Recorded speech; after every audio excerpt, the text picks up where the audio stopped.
Today I'm going to be watching this video. It's called 24 Hours in Qantas First Class Suites, Australia to England. So not only have I never flown in first class or even considered it, I've never even flown in business class. For me, I don't know if I could justify paying the price difference between normal economy and business class, first class, just for a flight. Even if I was super rich, I still don't even know. I think coming from my frugal working class background, I just couldn't pay that much for a flight.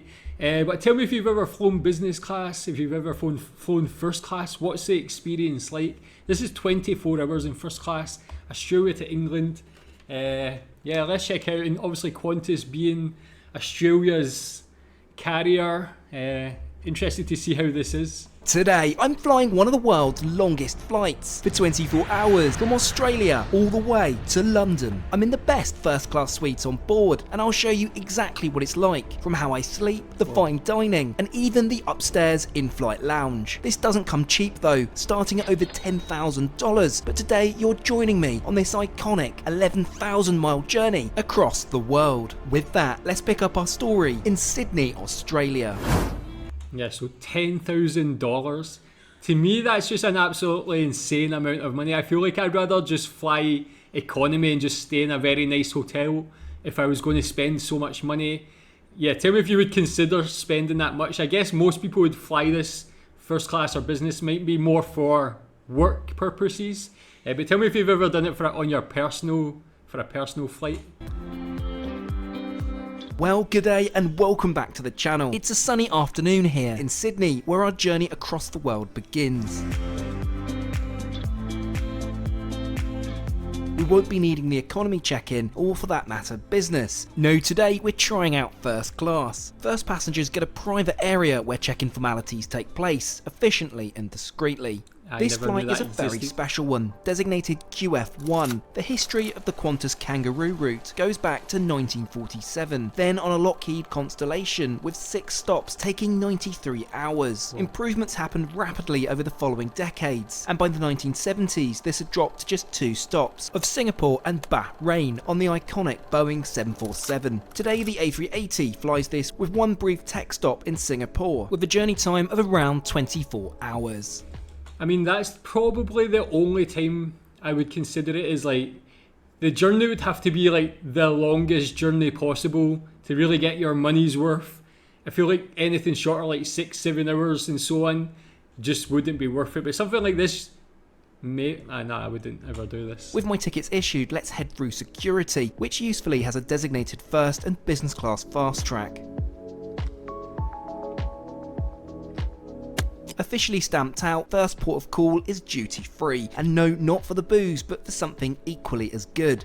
Of course, Tim Tams for my girlfriend Millie, well, and me of course. Next, let's head to the lounge. The Qantas First Class Sanctuary is located just one level up from duty free. You can access this either by flying first class or by being an Emerald member of the One World Frequent Flyer program. Get some luxury The lounge is a great mix of contemporary and heritage design, from the old school split flap departures board to the open and airy dining room. Naturally, we're heading here first and foremost. Nice architecture, it looks very 70s. Offering fabulous views of the apron and runway. This is up there as an AvGeek favourite. Let's take a look at the menu then. It's extensive and you could certainly have a substantial meal before flying. Let's start with a delicious glass of Pomeray champagne, retailing at around $50 a bottle. It's a half decent offering in the lounge. So what have I ordered off the menu? I've gone for the salt and pepper squid with a green chilli dipping sauce. It's delicious though not overly filling, as I want to save my appetite for the onboard dining. Before we head to the gate, let's take a quick look around the rest of the lounge facilities. There's a library, spa with complimentary treatments for first class passengers, office space, and various help yourself drink stations. I think we have just a few minutes to crack open an ice cold DC, and I can also spot our aircraft for today's flight, the Airbus A380 at gate 9. This is really how the other half lives. Let's head down to the gate. Back with the commoners. I'm escorted down the jet bridge by one of the lovely gate agents. It's at this point we get our first up-close look at our mammoth Airbus A380. This 14-year-old aircraft is certainly no stranger to the 11,000-mile Sydney to London route, completing it multiple times a week. With that, let's head down the jet bridge, and just before we get on board this incredible first class, it's time for a quick word from today's video sponsor, Opera Desktop. Opera Desktop looks to the future, creating an elevated singular browsing experience with unique features like adblock, integrated messengers, a free VPN, and more. However, one of my favourite features is the introduction of generative AI services such as ChatGPT and ChatSonic, available directly in the Opera sidebar, ready to answer your queries anytime. Personally, I love the AI prompts button, integrated directly into your browser session. Yes, I too am excited about Project Sunrise. If you download Opera Browser from the link under this video, you'll get AI prompts on by default, and ChatGPT and ChatSonic already in your browser. Though it's not just technology, Opera allows you to personalize your browsing experience from wallpapers such as these animated ones. I'm a big fan of the pinboards feature. In fact, this is one I use all the time, my cheat sheet for flying in first class. It ties together all the resources I regularly use and check to fly up front. I've shared this down below, so you can access this when you download Opera Desktop today using my link in the description. Here we go then, Qantas First Class. It's a bright and airy cabin, despite being quite a high density. Let's stow my luggage in the overhead bin and settle into my seat 3 Alpha on the left hand side of the aircraft. Oh, so spacious.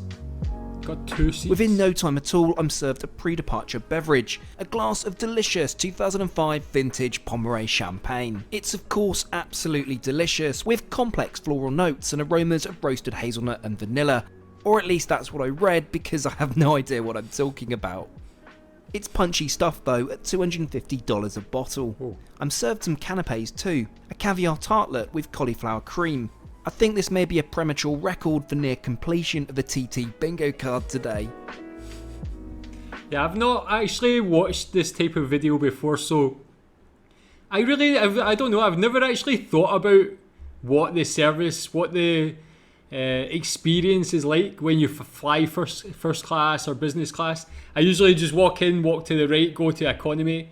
You see the champagne and things like this, but I mean, when you see things like this before you even set off getting your canapes or champagne served, I mean, it does look very enjoyable, you can't deny that. We begin to push back, so it's time to get my seatbelt on as the safety video is run. As we take a journey through 100 years of innovation and Australian spirit. Welcome to Qantas. If oxygen is required, a mask will drop from above. Put it on quickly and tighten the strap.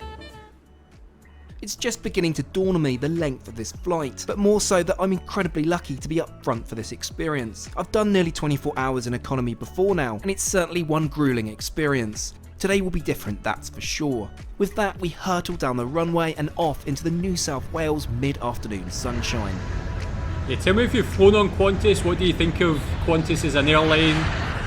As mentioned, this flight will have a tech stop en route as we fly the first 4,000 miles over to Singapore. As we reach altitude, let's get my seatbelt off and get comfortable. The suite is pretty flexible in seating arrangement, meaning I can change to face the window at the touch of a button. For further elevated comfort, let's boot the Timbs off and get the provided Qantas slippers on.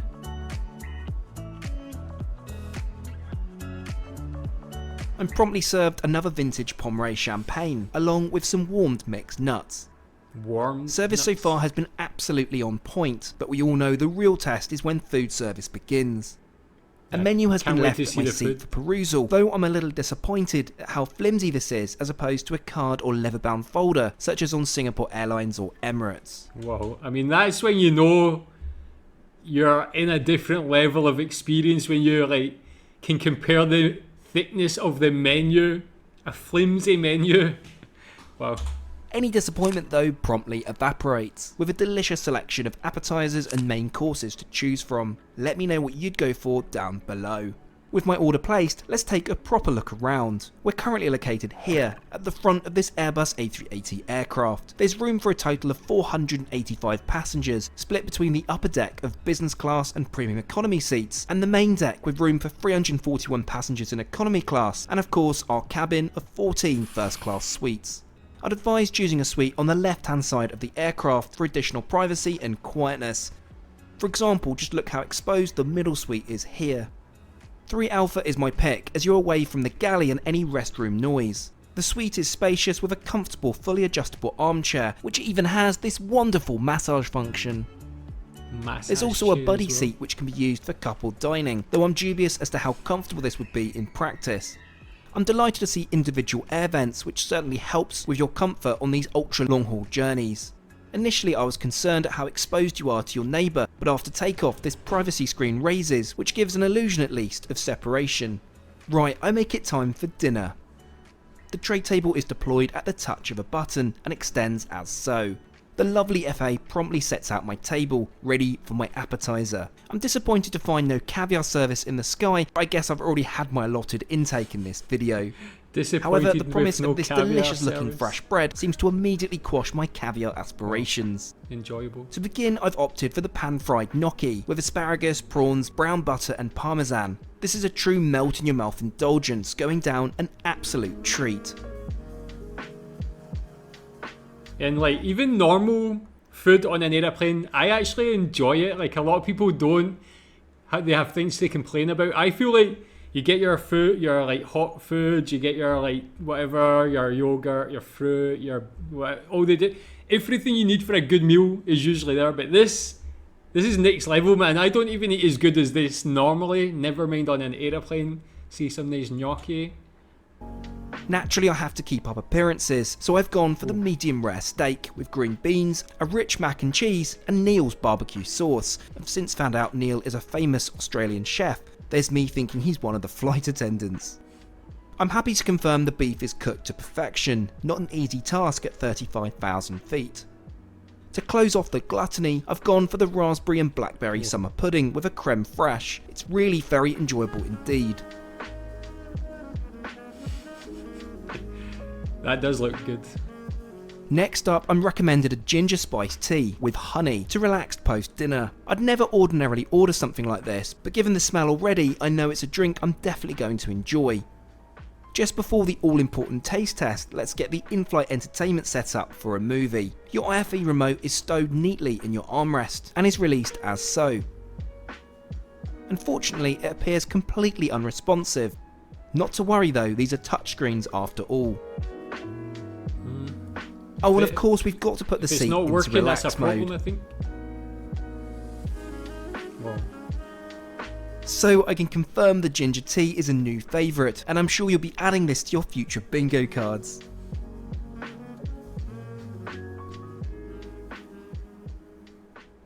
Two hours later.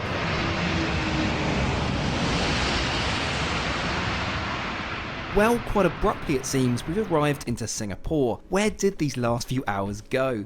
However, they do sell tickets independently from Sydney to Singapore and Singapore to London, so in this case we'll need to get off the plane for just over an hour. This does mean we have some time to spare in Singapore's incredible Changi airport.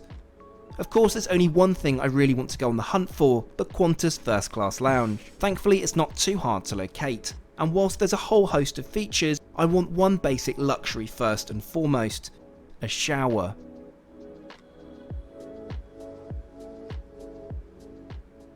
Now feeling $1 million, let's go check out the rest of the lounge. There's a dining room, and whilst I'm not planning to eat at present, we'll take a glance at the menu. There is one thing I could do with though, of course an ice cold DC. Not wanting to miss the second and even longer sector of our flight, let's hot foot it back to the gate.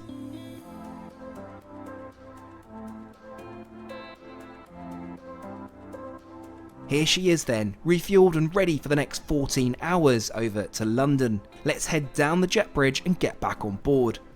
Well, doesn't this seem like deja vu?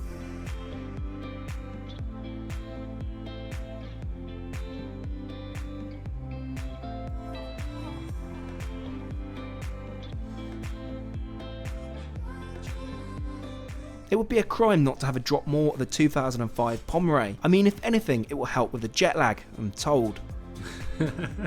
It's not long before we begin to push back from stand, so it's time to get my seatbelt on as the safety video begins to run. A mask will drop from above.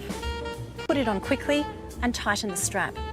Oxygen will flow as you take a breath. Fit your own mask first and then help others.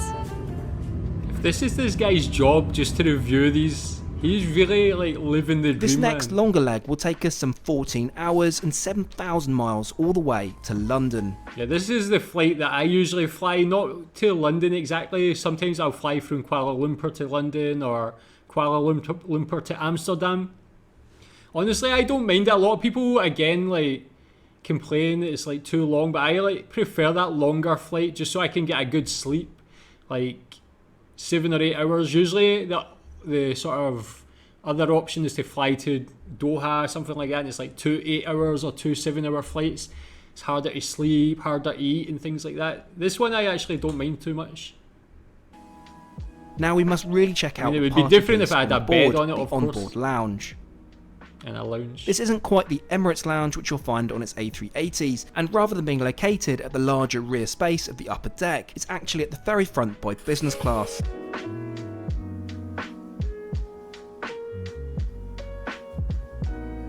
It's totally deserted, so I'll sit back and enjoy a sparkling water whilst perusing and ordering from the dinner menu.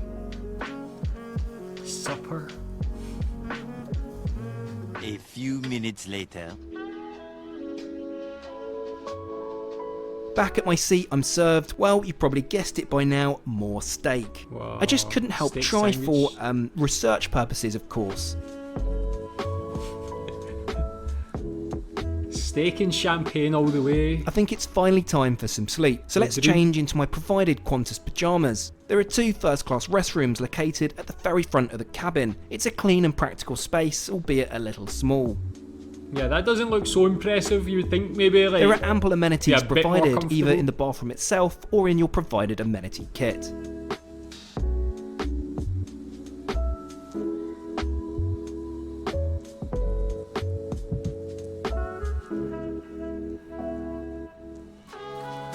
I'm delighted to find my suite has been turned down into a bed during my absence. How inviting does this look? You just go to the bathroom and they make your bed for you. I mean, yeah, that's just great service, but it's also, yeah, I guess I can't say anything. Yeah, I guess if someone wanted to make my bed on a plane, I'm not going to like tell them not to be honest.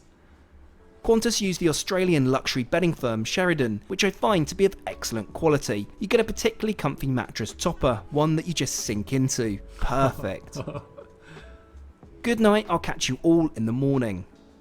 Now that is the way to travel. The next day.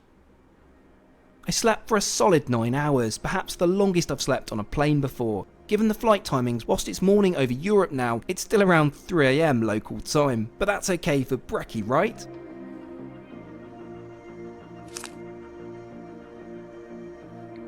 Of course, let's begin with a freshly made cappuccino for that obligatory caffeine hit, as my table is set.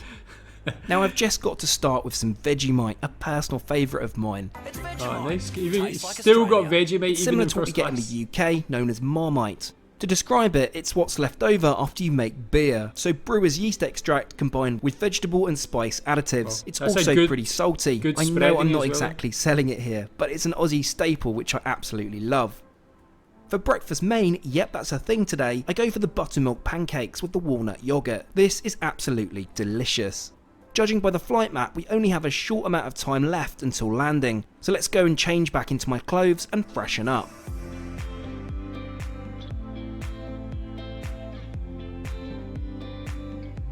Next step is to get those Tims back on and return my seat to the landing position.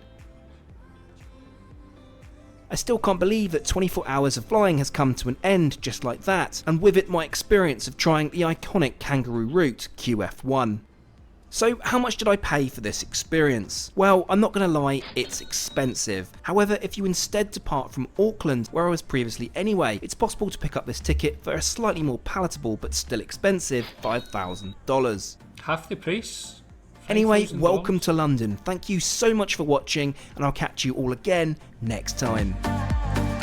I mean, seeing that video and seeing how you're treated, seeing the comfort, seeing the food, I wouldn't pay $10,000. When you see it can be $5,000 from Auckland, you're thinking that's a bit more tempting. But $5,000 is just an insane amount of money just for a flight. I still would never be able to bring myself to do that. I don't think, no matter how much money I had. But when you see it, and again, that's the first time I've seen anything like this. See the life of luxury that you actually live on this, the food, having that bed turned down for you, man. I don't know, something about that. Having someone make your bed on a plane for you, but I guess you pay for that. But Qantas, yeah, they look like they have a great service for this first class suite. Tell me what you think about it. Tell me if that would entice you to spend that sort of money for that sort of flight. Tell me if you've ever been on anything like this, whether it's Qantas or any other airline, and what it's actually like. But yeah, thanks for watching.